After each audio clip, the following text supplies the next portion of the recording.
तुम चलो वक्त के साथ या ना चलो, लेकिन पांव कभी रुकते नहीं वक्त के। वक्त चलता ही रहता है और सभी को अपनी मंजिल तक पहुंचा ही देता है।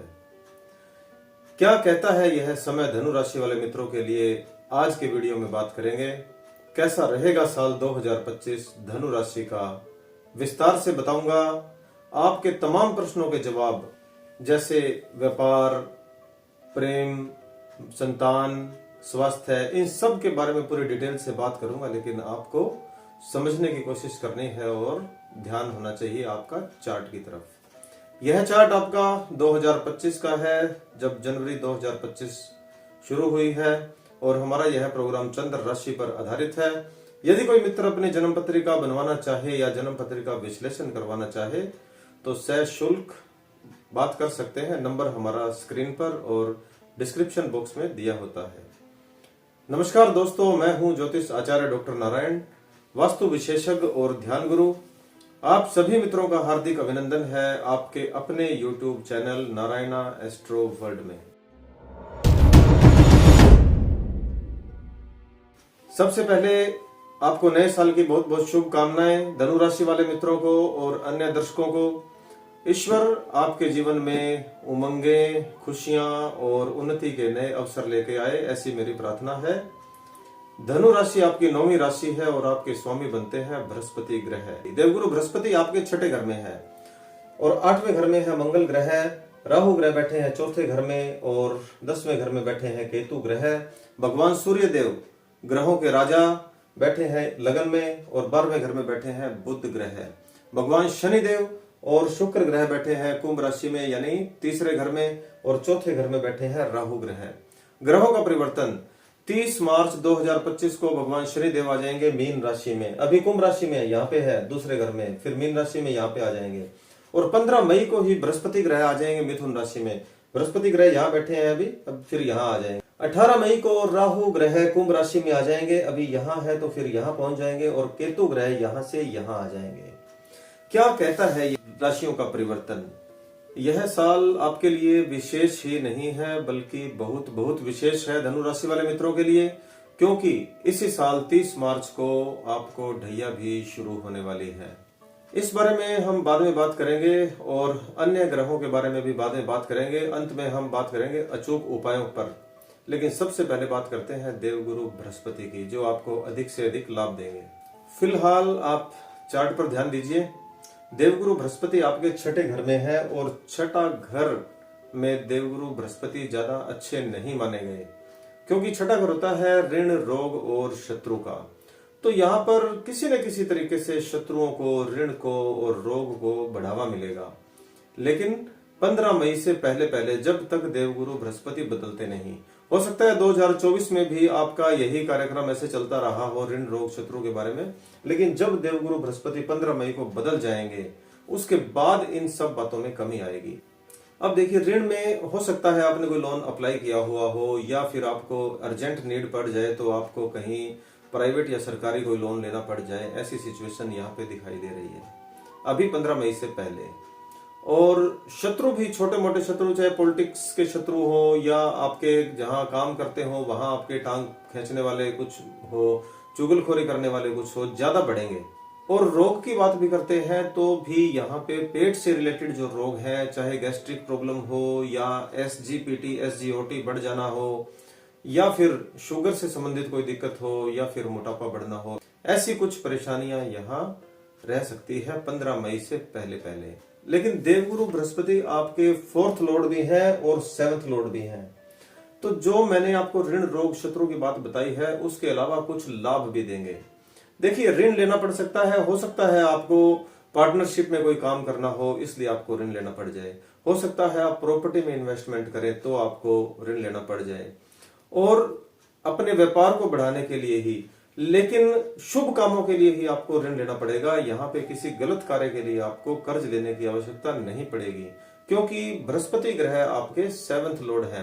तो पार्टनरशिप की तरफ या विवाह के लिए, विवाह में भी आपको हो सकता है कर्जा लेने की जरूरत पड़ जाए, हो सकता है अपने बच्चों के विवाह के लिए कर्ज लेना पड़ जाए। तो शुभ कामों के लिए यहाँ दिखाई दे रहा है।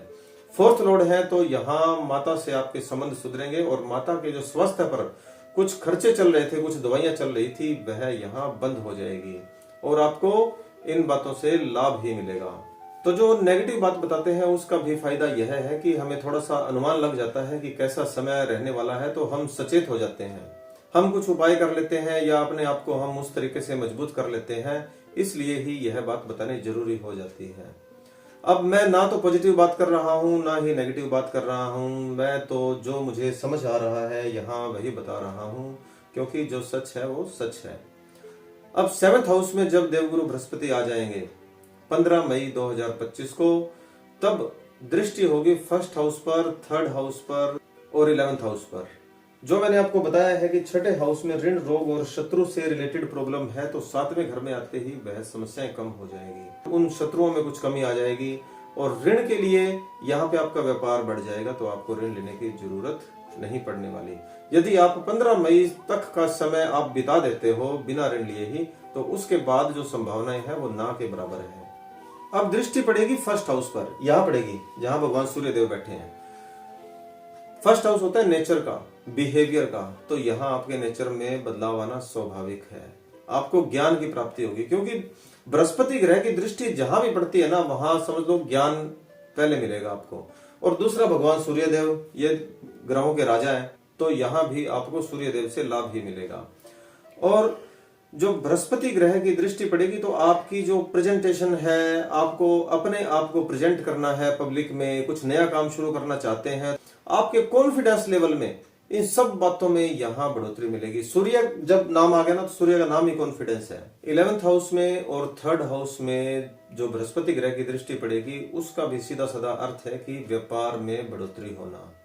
देखिए, आपको शनि की ढैया तो लगेगी, लेकिन बृहस्पति ग्रह भी इस बार आपको ज्यादा अच्छा दे रहे हैं, तो शनि की जो ढैया है उसका नुकसान यहाँ कुछ नहीं दिखाई दे रहा।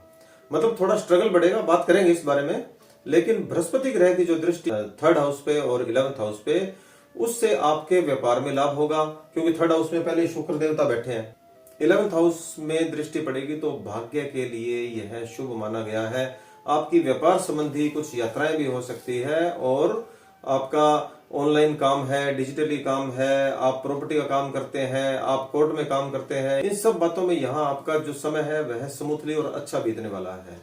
अब बात करते हैं भगवान शनि देव की। 30 मार्च 2025 को राशि परिवर्तन करेंगे। अभी आपके 3रे हाउस में है और फिर आ जाएंगे मिथुन राशि में, यानी यहां आ जाएंगे।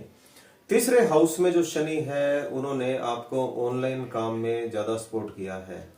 आपकी दोस्ती, मित्रता, नया काम होना, कुछ नया होना, चाहे आप कुछ नया खरीदें, कुछ आप नया काम करें, या फिर आप नया कुछ भी सोचें, आपकी सोच में भी यहाँ जरूर बढ़ोतरी मिली है और 30 मार्च तक यह रहेगी। भगवान शनिदेव आ जाएंगे आपके 4थे हाउस में, माता का हाउस है 4था हाउस, राहु पहले से ही बैठे हैं, तो यहाँ पे आपकी माता की सेहत को लेकर थोड़ी सी चिंता बढ़ेगी।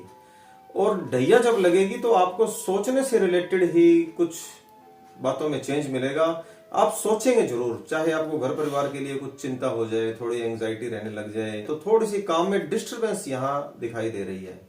तो माता की सेहत हो गया, परिवार हो गया, सुख सुविधाओं के लिए भी कुछ सोचना, कुछ बदलने की इच्छा रखना, और काम में कमी। काम में कमी का मतलब यह है कि आप सोचेंगे ज्यादा और काम की तरफ ध्यान कम करेंगे। तो यहाँ 4थे हाउस के कारण ऐसा दिखाई दे रहा है।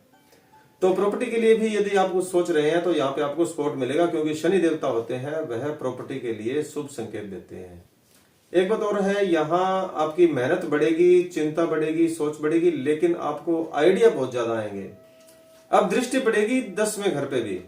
10वें घर पे दृष्टि होगी तो 4 बातें होंगी। एक तो आप कुछ चेंज करना चाहेंगे, आप सोचेंगे कि मुझे यह बदलना है, मुझे घर बदलना है, मुझे गाड़ी बदलनी है, या मुझे जॉब बदलनी है, मुझे ट्रांसफर करवाना है, कुछ ना कुछ चेंज करने का आप जरूर सोचेंगे 10वें घर पे जब शनि की दृष्टि पड़ेगी। और दूसरी बात यह है कि आपकी असंतुष्टि का भाव यहाँ पैदा हो जाएगा, क्योंकि आप बार बार ये सोचेंगे कि I am not happy, I am unsatisfied, मैं यहाँ खुश नहीं हूँ, मुझे कुछ और चाहिए। असंतोष का भाव मिलेगा। असंतोष का भाव मिलेगा तो कुछ आप काम ज्यादा करेंगे, और काम ज्यादा करेंगे तो चौथी बात यह होगी कि आपकी यहाँ ग्रोथ भी बढ़ जाएगी। देखिए, जितनी मेहनत करेंगे उसके मुकाबले तो आपको ग्रोथ नहीं मिलेगी, क्योंकि कई बार ऐसा होता है ना कि हम कम काम करते हैं, स्मार्ट वर्क करते हैं, तो भी हमें ज्यादा इनकम हो जाए, ज्यादा हमें लाभ मिलने लगे। लेकिन कई बार ऐसा भी होता है कि हम मेहनत अधिक करते हैं तो उसके बदले में जो हमें मिलता है वह थोड़ा सा कम मिले। तो यहाँ कुछ ऐसा ही होगा 10वें घर में जब शनि की दृष्टि पड़ेगी। लेकिन बृहस्पति ग्रह आपको कम नहीं दे रहे, आपकी जो ढैया होगी उसकी जो कमी है वह बृहस्पति ग्रह पूरी कर देंगे। तो आपको शनि देवता से यहाँ डरने की, घबराने की जरूरत नहीं है। अब बात करते हैं राहु और केतु के बारे में ही। दोनों ग्रह 18 मई को राशि परिवर्तन करेंगे। राहु ग्रह बैठे हैं आपके चौथे घर में और केतु ग्रह बैठे हैं आपके 10वें घर में। तो राहु ग्रह यहाँ आ जाएंगे 18 मई को और केतु ग्रह आ जाएंगे यहाँ 5वें राशि में, सिंह राशि में। पहले बात कर लेते हैं कि चौथे घर में राहु ग्रह क्या दे रहे हैं, 18 मई तक क्या देंगे। देखिए राहु ग्रह एक तो यहाँ पे माता की सेहत, जब भगवान शनिदेव भी यहाँ से यहाँ आ जाएंगे और राहु ग्रह पहले ही बैठे हैं तो माता की सेहत के लिए मैंने आपको पहले भी बताया है, तो यहाँ थोड़ा सा आपको ध्यान देने को बनता है। और दूसरा, आपकी डील में अड़चन, यानी आप कोई बड़ी डील करते हैं, आप कोई सौदा करने जा रहे हैं तो यहाँ पे थोड़ी सी अड़चन दिखाई दे रही है। मतलब ये कि एक डील को करने के लिए, एक छोटे से काम को करने के लिए आपको समय अधिक लगाना पड़ेगा। तो इसलिए आप पहले से बिल्कुल अपनी तैयारी कर लें और फालतू के काम है उन काम को छोड़ दें और इस काम पर फोकस करें जो आपने करना है। और केतु है 10वें घर में, तो यहाँ पर भी आपको दो बातें सता रही है। एक तो यह है कि कॉन्फिडेंस में थोड़ी सी कमी दिखाई दे रही है कि कुछ भी काम करना हो आपको ऐसा लगेगा कि यह काम नहीं हो पाएगा, मैं यह काम नहीं कर सकूंगा। तो इस बात को आपने थोड़ा सा मजबूत रखना है।